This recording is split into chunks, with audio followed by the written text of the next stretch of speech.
जय श्री राधे कृष्ण। आप सभी का स्वागत है आपके अपने चैनल आस्था शक्ति पर। आइए आज आप सब जानेंगे वैशाख मास कृष्ण पक्ष वर्ष 2026 में वरुथनी एकादशी का व्रत कब धारण किया जा रहा है।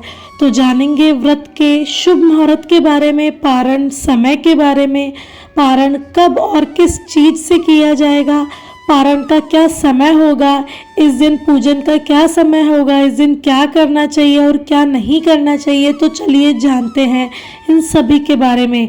आप सभी भक्तों को वरुथिनी एकादशी की ढेर सारी शुभकामनाएं। आप सभी के जीवन में लक्ष्मी नारायण की कृपा से आप सभी को सभी प्रकार की सुख तथा समृद्धि की प्राप्ति हो।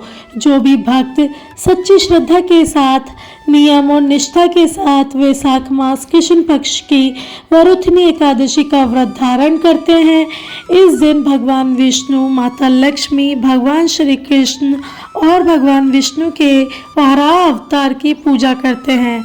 तो इस व्रत के पुण्य प्रभाव से व्यक्ति के सभी प्रकार के पाप और ताप नष्ट हो जाते हैं तथा इस व्रत के अनेक प्रकार के पुण्य बतलाए गए हैं। साथ ही इस दिन भगवान का पूजन करके कथा आदि श्रवण करने वालों को जो कि हजारों गोदान का पुण्य फल प्राप्त होता है और अंत में भगवान विष्णु के धाम की प्राप्ति होती है। वैशाख मास कृष्ण पक्ष की एकादशी तिथि प्रारंभ समय 12 अप्रैल 2026 दिन रविवार रात्रि 1:19 और एकादशी की तिथि की जो समाप्ति है वह है 13 अप्रैल 2026 दिन सोमवार रात्रि 1:10 पे एकादशी तिथि की समाप्ति है। तो सूर्योदय व्यापनी के अनुसार सभी भक्तजन स्मार्थ हो या वैष्णव हो सभी के लिए 13 अप्रैल 2026 दिन सोमवार को सभी भक्तजन एकादशी का व्रत धारण करेंगे। व्रत पारण के लिए कहा गया है। व्रत का पारण ही हरिवासर समाप्त होने के बाद और द्वादशी तिथि में करनी चाहिए। तो द्वादशी तिथि प्रारंभ समय 13 अप्रैल 2026 दिन सोमवार रात्रि 1:01 और द्वादशी तिथि की जो समाप्ति है वह है 14 अप्रैल 2026 दिन मंगलवार रात्रि 12:14 पे द्वादशी तिथि की समाप्ति है। तो हरिवासर समाप्त होने का समय 14 अप्रैल 2026 दिन मंगलवार को बुधवार 6:57 पे हरिवासर की समाप्ति है। तो व्रत का पारण सभी भक्तजन 14 अप्रैल 2026 के दिन मंगलवार को सुबह 6:58 से लेकर सुबह के 8:33 तक पारण कर लेंगे। वरुथनी एकादशी व्रत का पारण कुशोद के केन पारणम यानी कि कुशा के जल से व्रत का पारण है। यह संभव ना हो तो आप जल, फल या तुलसी के दल से भी व्रत का पारण कर सकते हैं। 13 अप्रैल को ब्रह्म मुहूर्त का समय 4:02 से सुबह 4:50 तक होगा।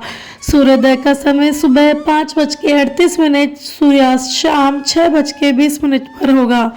राहु काल का समय सुबह 7:13 से सुबह 8:48 तक और 14 अप्रैल को दोपहर 3:09 से शाम 4:45 तक होगा।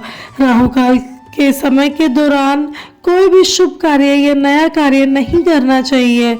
इस बात का आपको विशेष ध्यान रखना है। प्रातःकाल पूजा का शुभ मुहूर्त 13 अप्रैल को सुबह 5:38 से सुबह 7:12 तक होगा।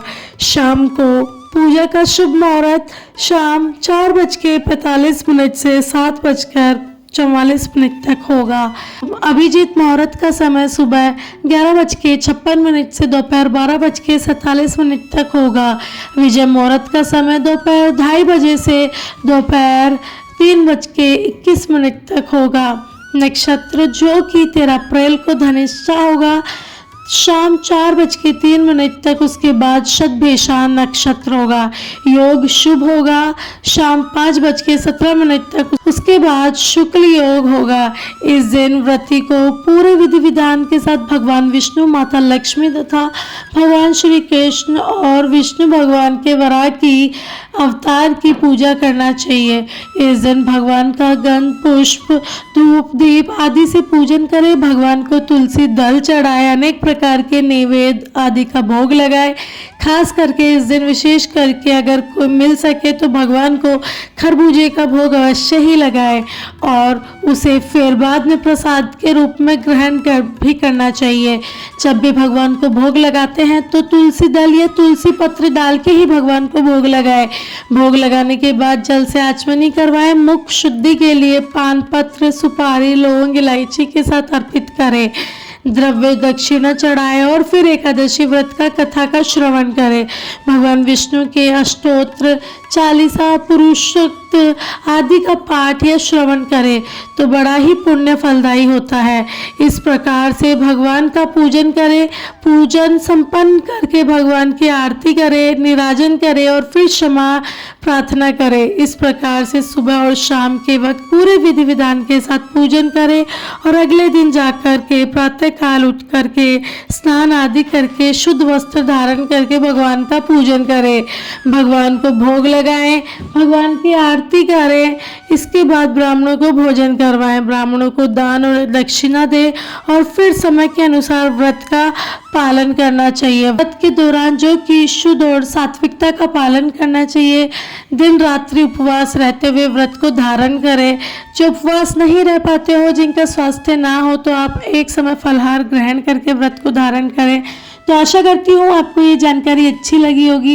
इसी प्रकार से ज्ञानवर्धक जानकारियाँ प्राप्त करने के लिए, व्रत कथा तथा पूजा के बारे में जानने के लिए, ये कथा को सुनने के लिए चैनल पर अगर आप पहली बार आए तो जल्दी से चैनल को लाल बटन दबा करके सब्सक्राइब कर लीजिए। साथ में बेल आइकन को दबाना ना भूलें ताकि आने वाली वीडियो का आपको नोटिफिकेशन मिलता रहे।